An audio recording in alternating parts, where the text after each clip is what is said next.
Leading a team with experience in youth, Ireland captain Andrew Balbirnie will look to put their disappointment of last year's World Cup behind as they hope to make the Super 12 stage and qualify for the second round of the T20 World Cup for the first time since their tournament debut in 2019.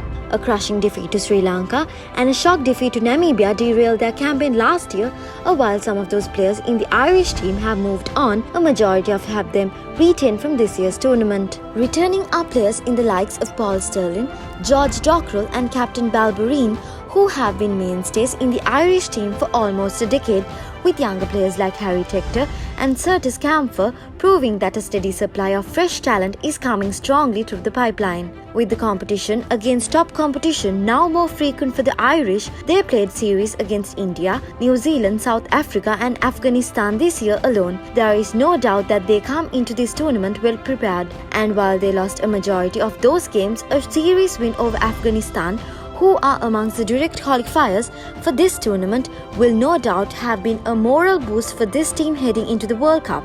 Curtis Campher, while his hat-trick against Netherlands last year might have brought attention to his contribution as a bowler, Curtis Campher's talent as batsman should not be underrated. His ability to score quickly will prove vital for the Irish middle order, missing stalwarts like Kevin O'Brien, who will need the support a top-heavy batting order. Paul Stirling. It would be impossible to consider the rise of the Irish team of the last decade without mentioning the opener Paul Stirling, the burly right-handed batsman who is also the country's highest T20 run scorer, the only Irishman to cross over 3,000 runs, the only T20 centurion for Ireland along with Kevin O'Brien. There is no understating his impact.